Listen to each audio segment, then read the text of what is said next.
봉독하겠습니다. 요나서 2장 1절에서 9절까지 말씀 같이 봉독합니다. 요나서 2장 1절에서 9절까지.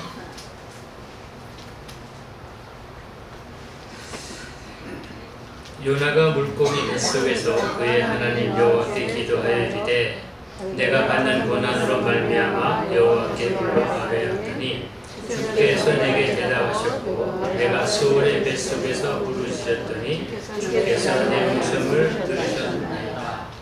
주께서 나를 깊은 속 바다 가운데에 던지셨으므로 큰 물이 나를 둘렀고 주의 파도와 큰 물결이 다 내 위에 넘쳤나이다. 내가 말하기를 내가 주의 목전에서 쫓겨났을지라도 다시 주의 성전을 바라보겠다 하였나이다. 물이 나를 영혼까지 둘러싸우며 기쁨이 나를 에워싸고 바닷불이 내 머리를 감쌌나이다.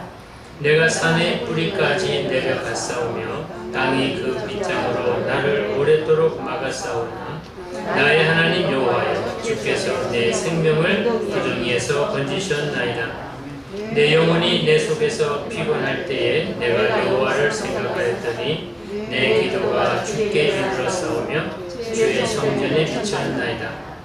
거짓되고 헛된 것을 숭상하는 모든 자는 자기에게 베푸신 은혜를 버렸사오나 나는 감사하는 목소리로 주께 제사를 드리며 나의 소원을 주께 갚겠나이다. 너는 여호와께 속하였나이다 아니라.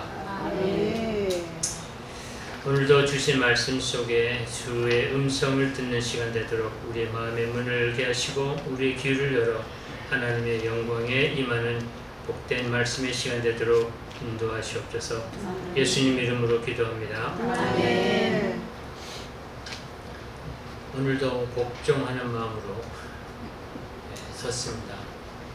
근데 좀 지겹지 않습니까? 담임 목사가 설교를 하셔야지 박력 있게 생동감 있게 하시잖아요.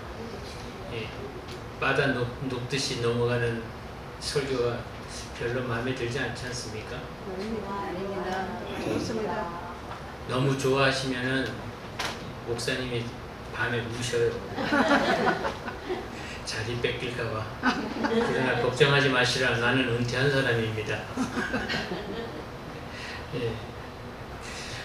근데 설교 제목을 정하다 보니까요, 반전, 반응, 그리고 오늘 또 반성, 그 희한한 제목들이 잡히게 되는데 제가 그렇게 의도적으로 해놓고 한 게 아니거든요.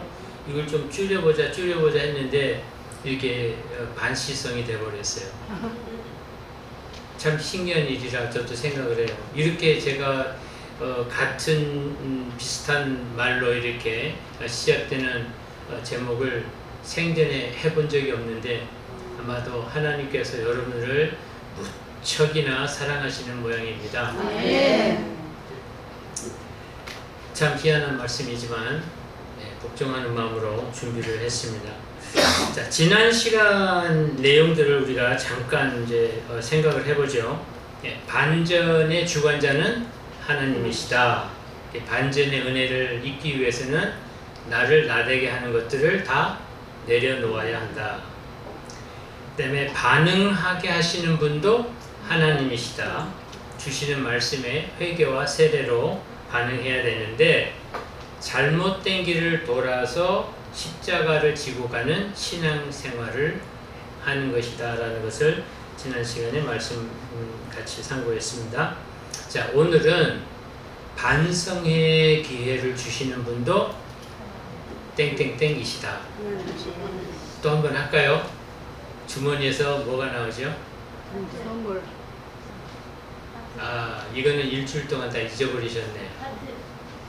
하나님의 사랑하시는 마음으로 주는 나의 마음.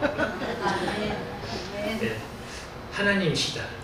반성의 길을. 근데 어떨 때 하나님께서 반성의 길을 돌이켜 하나님을 향할 수 있는 길로 가도록 우리를 기회를 주시는가를 이 말씀 속에서 요나의 이 삶 속에 일부분 속에서 우리가 한번 생각해 보자는 것이죠.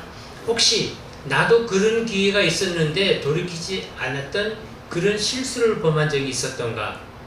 오늘 깨달음이 있다면 어찌할꼬? 오늘 또 들려지는 새로운 말씀이라면 이제부터라도 그런 마음입니다. 자, 반성. 그래서 사전에 찾아보니까 사전의 의미는 자기가 한 일이나 행동을 잘못이나 허물이 없었는지 돌이켜 생각하는 것. 돌이킬 반, 살필 성. 뭐 이렇게 설명이 되어 있습니다. 근데 우리가 신앙생활을 하면서 뭐 신앙생활 이전이라도 잘 살아보려고 노력을 하는데 우리에게 닥치는 고난이 있지 않습니까? 그럴 때 이구동성으로 믿는 사람이든 믿지 않는 사람이든 하는 얘기는 왜 나에게 이런 시련이 오는가? 다 한 번들 경험들 있으시죠? 그렇죠? 왜 나만 겪는 고난이냐고. 그 다음에 뭐요? 불평하지 말라. 왜? 이 복음 가사의 작가가 왜 불평하지 말라고 신앙적인 고백을 했을까? 고난은 누구에게도 다 찾아옵니다. 개개인에 오는 고난이 있을 뿐만 아니라 단체적인 고난도 있을 수가 있습니다. 그런데 정말 성경에 나와 있는 사람들 중에 또 이 세상 모든 사람을 다 포함해서 욥과 같은 고난을 받은 사람이 있을까? 욥은 아무 잘못이 없어요. 그런데 그냥 재난이 겹겹이 불어닥쳤어요. 자, 욥기 1장 13절을 보시면 맏형의 집에서 자녀들이 다 모여가지고 음식을 나눠 먹고 있을 때 14절 스바 사람이 와서 소와 나귀를 빼앗고 종들을 다 죽여버렸다고 말이 끝나기도 전에 하나님의 불이 양과 종을 살라버리고 그것이 끝난가 싶었더니 갈대아 사람들이 쳐들어와가지고 그것도 무리가 세 패로 나눠서 약대를 빼앗고 종들을 죽여버렸어. 다 없어져 버렸어요. 재산이 다 날아갔잖아요.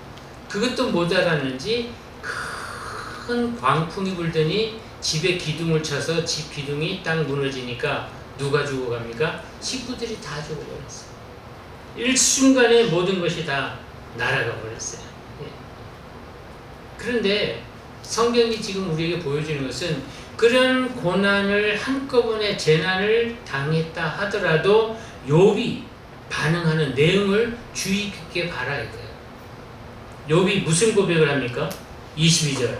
이 모든 일에, 그러니까 이런 재난이 겹치고 또 겹쳤는데도 그럼에도 불구하고 욥이 죄를 범하지 아니하고 하나님을 향하여 어리석게 원망하지 아니하니라.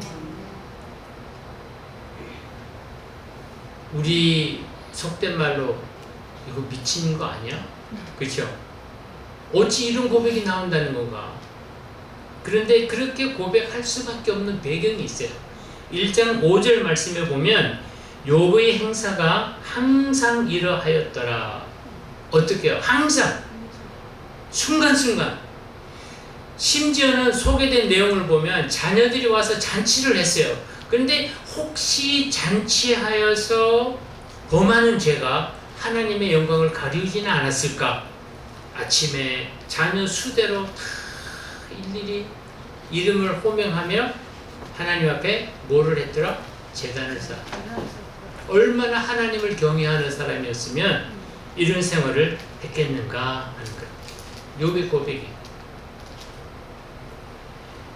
신앙생활이 참 쉽지는 않습니다. 믿음이 있다 그래도 쉽지가 않고, 왜냐하면 우리 주변에 너무 많은 유혹들이 있기 때문에.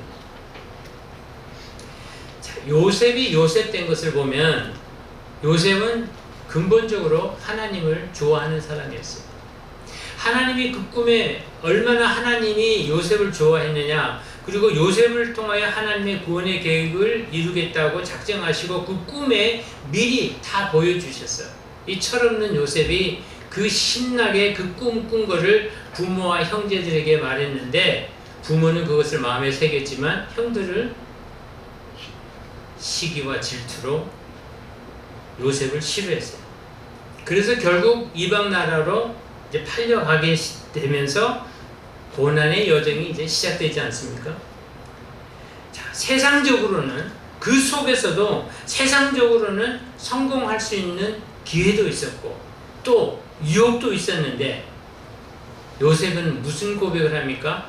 내가 하나님께 득죄하리니 내가 하나님 앞에 죄를 짓겠나니까 하나님을 그토록 경외하는 생활을 했기 때문에 순간적으로 얻을 수 있는 성공과 불륜한 관계로 맺어져서 행복을 얻을 수도 있었지만 그러나 그것을 뿌리쳤을 때 하나님은 예비한 복을 허락해 주셨어요. 어떤 복입니까? 이건 굉장한 반전이잖아요. 그렇죠? 감옥에서 나오더니 급기야 총리가 되고 그 높은 지위와 권력을 가지고 하나님을 경외하는 사람으로 당당하게 애굽이라는 나라를 다스리게 됐다는 거예요. 자, 그런가 하면 하나님께서 은혜로 이끌어 주시는데도 실패하는 사람들이 있어요. 그 대표적인 예로 많이 뽑을 수 있지만 우리가 잘 아는 사람 중에 한 사람 베드로예요. 누가복음 22장 31절 말씀해 보니까 시몬아 보라 사탄이 밀 까부르듯 하려고 너희를 청구하였으니 그랬어요. 영어 표현으로 보니까 더 쉽게 이해가 될 수가 있어요. 사탄이 밀 이거 까부는 거 있잖아요. 껍질기는 다 날아가게 하고 알맹이가 고르는 그렇게 하듯이 유혹의 바람을 불이키고 시험의 바람을 불이일으켜서 너를 넘어뜨리려고 하지만 그 32절이 아주 중요합니다. 그러나 내가 너를 위하여 믿음이 떨어지지 않기를 믿음이 실패되지 않도록 fail이라는 말을 썼어요. 실패한다는 거예요. 믿음이 잘못된다는 거예요. 그렇게 되지 않도록 벌써 내가 기도를 해놨다. 기도하였으니 너는 그것을 깨달은 다음에 아 주께서 나를 붙들어 주셨구나 라고 깨달아진 이후에 내 형제를 굳게 하여라. 그런데 베드로는 깐죽대잖아요. 아 주님 그건 뭐 아무것도 아니죠. 내가 주님과 함께 옥에도 가고 죽음의 자리에도 내가 갈 각오가 되어 있습니다. 그런데 불사 닭이 꺾여 하는 거에 넘어가 버렸어요. 자, 우리는 신앙적으로 많은 순간순간에 고백을 하고 그렇게 하겠다고 결단도 하고 그렇게 행하지만 주님이 지켜주시는 것을 다 알고는 있지만 때때로 오는 유혹과 또 시련으로 인해서 내가 순간순간 고백했던 그 신앙의 고백들이 밀가루듯 날아가 버리는 거예요. 때로는 우리가 이런 상황에 처했을 때 내 체면 때문에 나는 그리스도인이 아닌 것처럼 말하기도 하고 또 예수와 상관이 없는 사람처럼 행동하기도 하고 여러분들이 그랬다는 게 아니라 제가 과거에 많이 그랬죠. 목사 아들이고 교회에서 주일학교 선생도 하고 학생부 지도도 하고 했지만 친구들과 더불어 엉뚱한 짓도 좀 하긴 했어요. 그렇죠? 안 했다 그러면 거짓말이고. 그렇지만 부활하신 주님 앞에 들어섰을 때에 베드로는 다시 돌이켜 주님이 붙들어 주신 것, 자기 인생을 붙들어 주시고 생명을 붙들어 주시고 자기의 삶을 인도해 주셨던 그 모든 것을 생각하게 하시니 그때 반응을 하는 거예요. 주님, 내가 십자가를 지겠습니다. 자, 마가 요한이라는 사람이 있어요. 바울과 바나바가 1차 전도 여행 때 같이 동행해서 갑니다. 그런데 도중에 하차해버렸어요.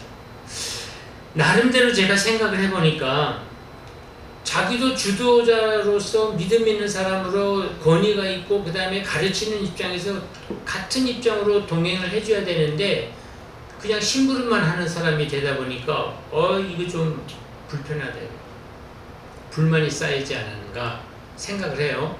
많은 사람들이 또 그렇게 생각도 하기도 하고, 아니면 선교길에 동행하는데 너무 많은 어려움이 생기니까 아이고 감당하기 힘들다, 앞으로 이런 일을 내가 얼마나 당해야 되나 생각을 하니까 하기가 싫은 거예요. 뭐 그런 마음이 갖게 되었다고도 생각을 하기도 하고, 아니면 그냥 편안한 도시생활을 하다 보니까 아휴 내가 이거 불편한 거 못 견디겠어 라고 생각하기도 합니다.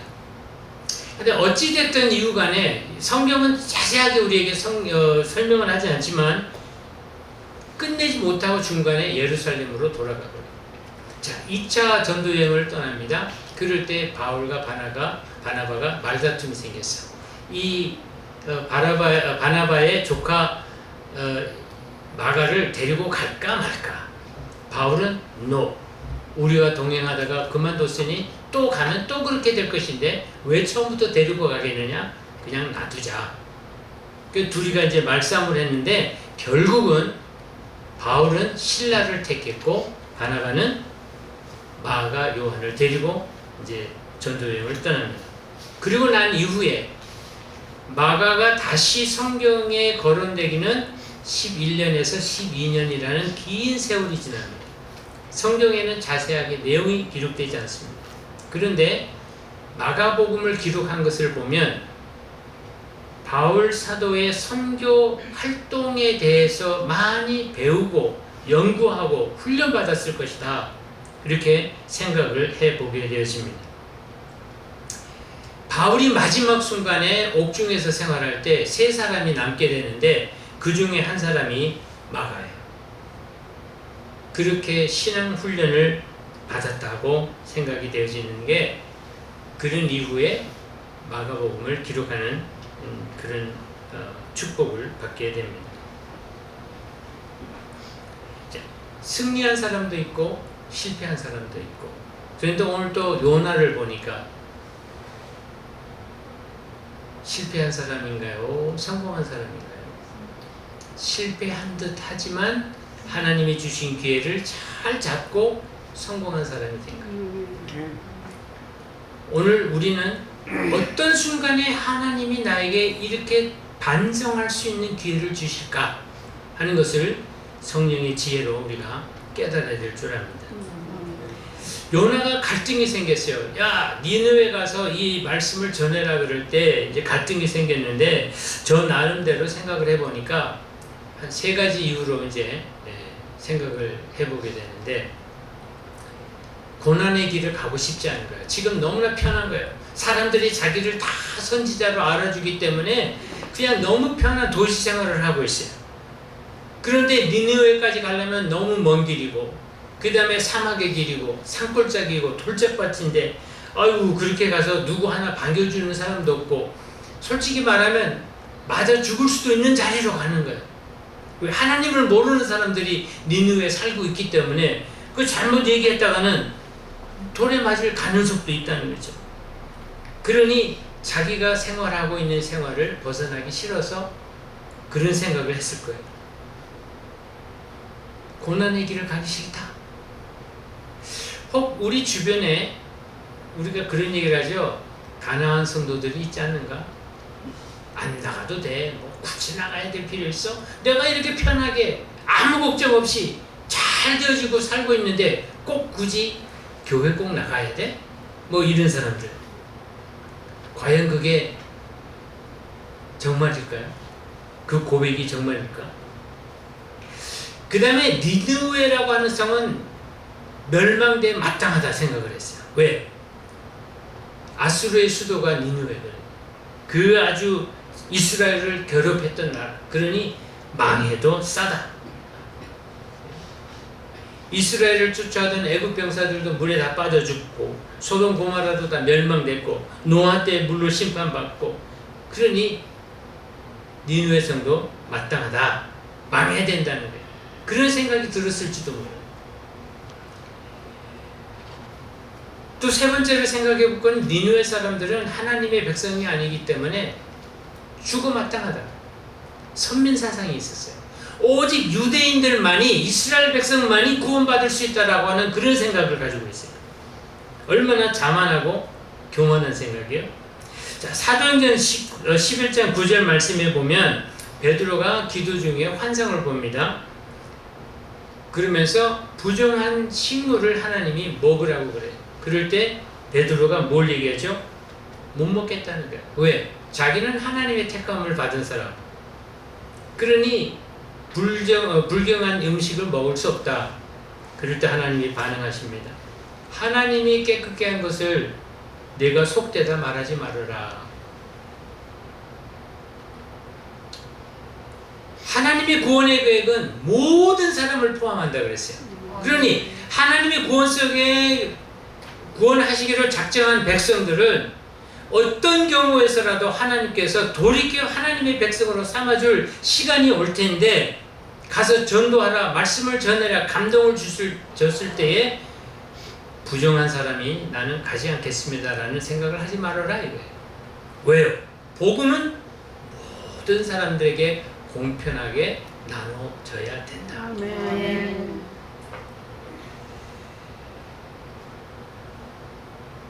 복음을 믿는 사람들, 예수 그리스도를 영접하는 사람들, 예수 그리스도를 구주로 삼는 모든 사람들은 택함을 받은 사람이든 안 받은 사람이든 예수 이름을 믿는 자는 누구든지 다 구원을 얻을 수 있다. 아멘. 하나님이 말씀하시는 거예요. 베드로를 통해서 벌써 우리에게 말씀해 주셨어. 하나님이 속되다고 네가 그건 판단하는 것이지. 누구든지 깨끗한 백성으로 우리가 삼고 복음을 증거할 수 있어야 돼요. 의심 없이 해야 된다는 거죠. 이런 부정적인 생각들을 우리가 갖게 되면 하나님의 일을 하기가 참 어렵다는 거예요. 요나처럼 무슨 생각을 합니까? 못하겠다 이거. 도망가는 거예요. 참 성경에 참 재밌는 그 이야기들이 많이 있는데, 오늘 1장 3절을 보면 요나가 여호와의 낯을 피해서 이제 도망을 가지 않습니까? 다시스로 도망을 가는데 요바로 내려갔더니, 성경의 표현이 얼마나 웃기는지 보세요. 재미있게 표현되는지. 마침 그래서 마침 다시스로 가는 배를 만났다. 그러면 지금 요나가 뭔 생각을 하겠습니까? 어떤 착각을 하겠습니까? 내가 계획한 대로 딱 시간에 딱 도달하니까 기다릴 여유도 없이 배를 딱 만나고 돈을 줬더니 딱 승선하고 착착착착착착 돼가는 것에 내 계획대로 되어지는구나. 그래서 하나님의 일을 피할 수 있을 것이라고 착각을 합니다. 시편 기자가 이렇게 말씀을 했습니다. 139장 9편 7절에서 10절까지 말씀을 보면, 내가 주의 신을 떠나 어디로 가며 주의 앞에서 어디로 피하리까? 내가 하늘에 올라갈지라도 거기 계시며 음부에 내 자리를 펼지라도 거기 계시나이다. 아멘. 내가 새벽 날개를 치며 바다 끝에 가서 거기 거할지라도 곧 거기서도 주의 손이 나를 인도하시며 주의 오른손이 나를 붙드시나이다. 아멘. 우리 인생이 잘 먹고 잘 살겠다고 호화롭게 펼치지만 하나님 손 안에 있다. 김정은이 혼자 잘 먹고 잘 살겠다고 권력을 그렇게 이거 없이 생각 없이 누리지만 하나님 손 안에 있는 것을 모르는 거예요. 왜? 하나님을 부정하기 때문에. 세상이 조상들로 만들어진 줄 착각을 하는 거죠.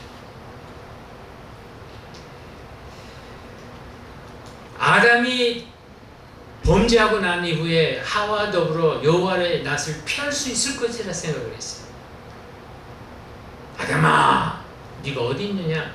내가 너를 알고 있다 이거죠. 예?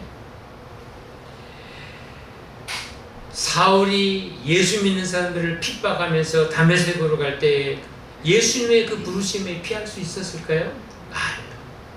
우레와 같은 소리로 다 들려지는 그 음성은 피할 수가 없었다 하는 거예요. 그러고 났는데 마침 배를 만나가지고 내 계획대로 되는구나 라고 생각을 했는데 피할 줄 알았던 이 사람이 반대로 도망가면 되겠지. 그리고 배를 탔으니 이제는 사람이 나를 못 알아보기, 누가 나를 선지자로 알겠어. 그리고 배 밑층에 내려가고 아주 사람들이 안 가는 그곳으로 숨어버리잖아요. 그리고 나서 낮잠이나 자야지. 도달될 때까지. 누가 나를 찾겠어? 자기 계획에 깊은 잠에 빠져들면 사람들이 자기를 알아볼까? 우리는 종종 일이 잘 되어지고 내 계획대로 되어질 때 물론 잘 될 때도 있어요. 그러나 하나님이 사랑하는 자, 그 사람은 도망갈 여유가 없어요. 왜? 오늘 말씀해 보니까 요나에게 무엇이 슬슬 다가옵니까? 폭풍이 다가오는 것을 모르는 거예요. 자기 계획에 흠뻑 빠져 있는 사람이기 때문에 하나님의 손길이 지금 다가오고 있다는 것을 모르고 있는 거예요. 전도서 8장 11절에서 13절 말씀을 한 주간 내내 묵상하면서 보는데요. 이게 아주 또 재미있는 말씀이 있어요.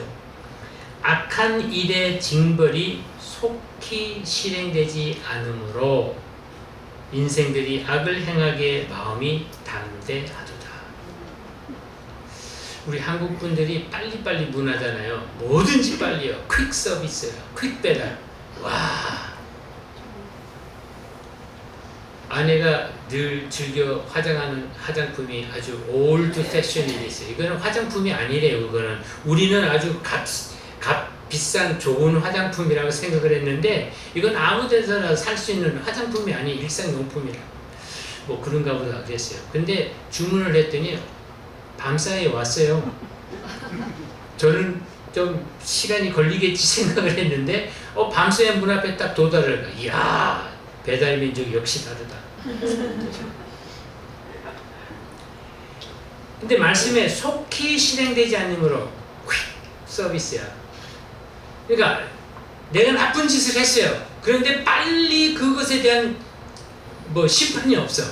그러니까 인생들이 악을 행하기에 더 많은 계획을 가지고 악을 또 행한다고 하는 말씀이에요. 그런데 죄인이 100번 악을 행하고도 장수하거니와 내가 정녕 아노니 하나님을 경외하여 그 앞에서 경외하는 자가 될 것이요 악인은 잘 되지 못하며 장수하지 못하고 그날이 그림자와 같으리니 이는 하나님 앞에 경외하지 아니함이로다. 그 순간이 도적같이 오는 것을 자기 삶에 빠져서 모르는 거예요. 뉘우칠 줄 모르는 거예요. 하나님이 기회를 줘도 기회로 알지 못하는 거예요. 반성이 없는 사람들이에요. 시편 37편 11절 말씀은 또 이렇게 우리에게 말씀을 줍니다. 오직 온유한 자는 땅을 차지하며 풍부한 화평을 즐기리로다. 요나가 또 착각을 하는 게 있어요. 제비를 뽑을 때 자기는 안 뽑힐 것이다 라고 착각을 했어요. 자기가 숨으면 사람들이 찾아오겠어? 그런데 깊이 내려가서 잠자는 요나를 깨우는 거예요. 야야야 일어나. 지금 너 잠잘 시간이야. 폭풍이 불고 물건을 다 집어 던지고 지금 우리들의 생명이 왔다 갔다 할 때인데 네가 잠을 자면 되겠어. 빨리 올라와. 너도 제비 뽑아. 우리가 요행을 많이 생각하지 않습니까? 저도 그런 요행을 많이 바른 적도 있어요. 그런데 그 요행은 요행일 뿐이야. 솔직히 복권을 사면 당첨될 것이다 요행을 생각하면서 사본 사람 마음에 손을 들으시고 회개하시오. 누구든지 다 그렇잖아요. 학교 생활할 때도 왜요? 선생님 강단에서 이렇게 보면 얼굴이 다 보이는데 앞사람 뒤통수에 이렇게 숨어. 그러면 선생님이 나는 못 보겠지. 다 보여요. 여기 이렇게 쓰면 다 보이는 거예요. 요행이라는 것은 행복이 아니라 때로는 큰 불행으로 올 수도 있습니다. 하나님을 떠나서 사람의 눈을 피해서 사람이 찾지 못하는 곳으로 가면 제비도 당첨 안 되겠지 했지만 제비에 걸컥 걸려버렸네. 하나님이 요나를 사랑하기 때문에, 그보다도 니느웨 성에 살고 있는 사람들을 사랑하기 때문에 요나를 통해서 회복시키려고 요나에게 반성의 기회를 줍니다. 사람들이 잘 부르는 유행가 있죠. 그건 너 때문이야. 요는 나 때문이다. 이게 액센트를 잘 줘야 돼요. 요는 나 때문이야. 나 때문이야.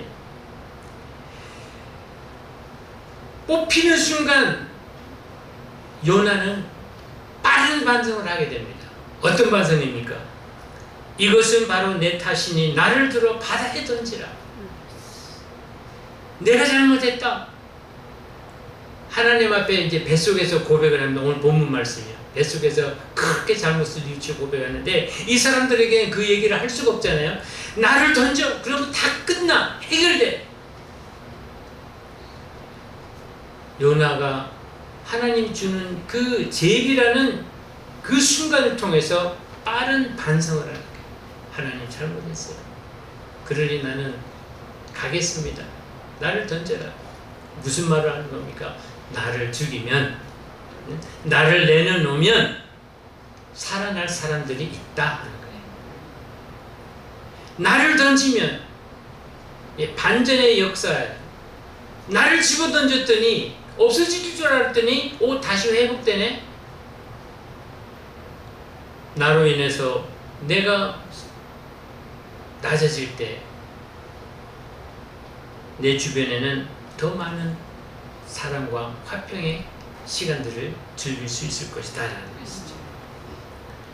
그러니까 오늘 우리가 이런 어려움을 당할 때 하나님이 나로 하여금 무엇을 깨닫게 하시는가 반성하면 내 생활에 잘못된 부분은 있지 않을까라고 우리가 돌아보는 시간을 가져야 된다는 것입니다. 우리가 즐겨 부르는 찬송이 있어요. 그렇죠? 십자가 밑에 나가 내 짐을 풀었네. 그 짐을 풀 때 뭐를 풀어요? 대답이 없는 것은 생각도 안 해봤다 하는 걸로 하겠습니다. 그리고 나서 우리가 이제 찬송을 이제 고백하지 않습니까? 나 주님만 따라가리. 그리고 오늘 우리 불렀던 찬송 뭐예요? 뜻하신 그곳에 나 있기 원합니다. 이끄시는 대로 순종하며 살리니 연약한 내 영혼 통하여 일하소서. 주님 나라와 그 뜻을 위하여 나 주님만 따라가리 하면서 고백을 하긴 하는데, 혹시 요나처럼 우리가 그런 마음을 품고 신앙을 가지고 있지는 않은가, 생활을 하고 있지 않은가, 오늘 우리가 돌아볼 수 있기를 바랍니다. 그러나 성경의 반전의 역사는 또 어떻게 일어나느냐? 돌이키는 자에게 하나님은 이런 지혜의 말씀을 주신다. 시편 37편 23절 24절 보면 여호와께서 사람의 걸음을 정하시고 그 길을 기뻐하시나니 저는 넘어지나 아주 엎드러지지 아니함은. 표현이 얼마나 멋져요. 엎드러지긴 하는데 아주 밑바닥은 아니다는 거예요. 왜? 여호와께서 손으로 붙들고 있어요. 우리가 그걸 믿음이 있다 해도 그걸 못 느껴. 왜? 내가 지금 당하는 고난이 너무 심하고 너무 험하니까 내가 그냥 싫어. 그러니 하나님이 안 보이는 거야. 하나님은 분명히 여호와께서 손을 붙들고 계신다고 하는데 그것을 못 느끼고 있는 거야. 깨닫지 못하는 거야. 표현이 얼마나 아름다운 표현인지 몰라. 아주 엎드러지지 아니함은, 땅에 막 그냥 번지 점프는 그렇지 않은 것 같은데, 왜? 애들 놀이공원 가면 드롭이라고 있어요. 젊은 사람들 아시죠?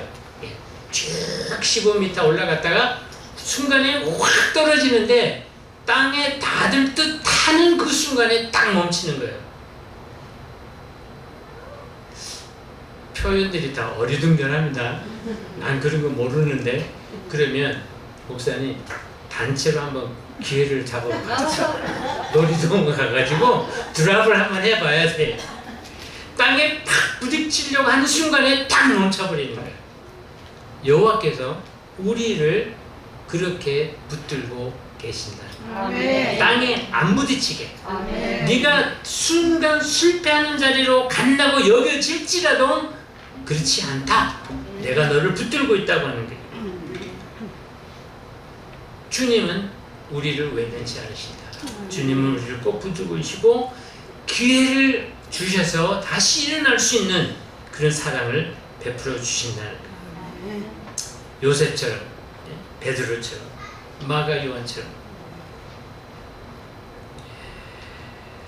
자, 우리가 지나간 시간들을 생각해 볼 때 참 자랑할 것보다는 부끄러운 일들이 많고 또 주님 앞에 내 보일 것보다는 감추고 싶은 것들이 많은 저와 여러분. 그런데 우리 이제는 우리가 앞을 내다볼 때 때묻지 않는 시간, 그렇죠? 또 욕심이 깃들지 않는 그 남은 시간들, 우리가 지난달에 잘못했던 그 실패에 얽매이지 말고 또 불충함과 게으름 때문에 이제 낙심할 것이 아니라 주님이 붙잡아 주시는 그 손을 의지하고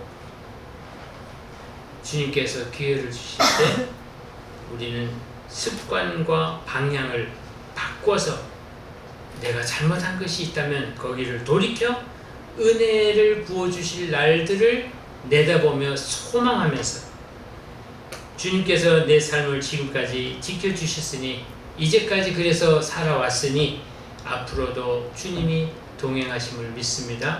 감사와 찬송으로 고백하며 주님께서 쓰시고자 하는 그곳에 정말 아름답게 잘 쓰여질 수 있는 축복받는 성도 여러분 되시기를 주의 이름으로 축원합니다. 아멘.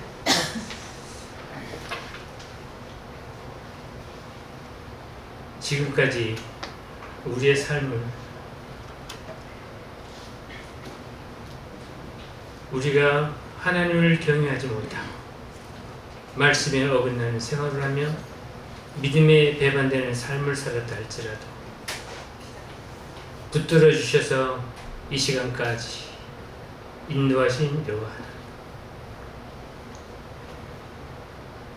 성령의 지혜를 더해 주셔서 우리로 하여금 순간순간 하나님을 외면하지 아니하고 말씀에 순복하여 주님이 쓰시고자 하는 그곳에 바로 서게 하시고 주 뜻대로 쓰임받는 하나님의 백성들이 될 수 있도록 은혜를 베풀어 주시옵소서. 깨달음에 미치고 그냥 수답되는 그 자리에 서는 것이 아니라 한 걸음 더 나아가서 하나님의 은총을 소망하며 하나님의 영광에 이루는 거룩한 삶을 살아가는 주의 사람들이 될 수 있도록 축복하여 주시옵소서. 예수님 이름으로 기도드리옵나이다. 아멘.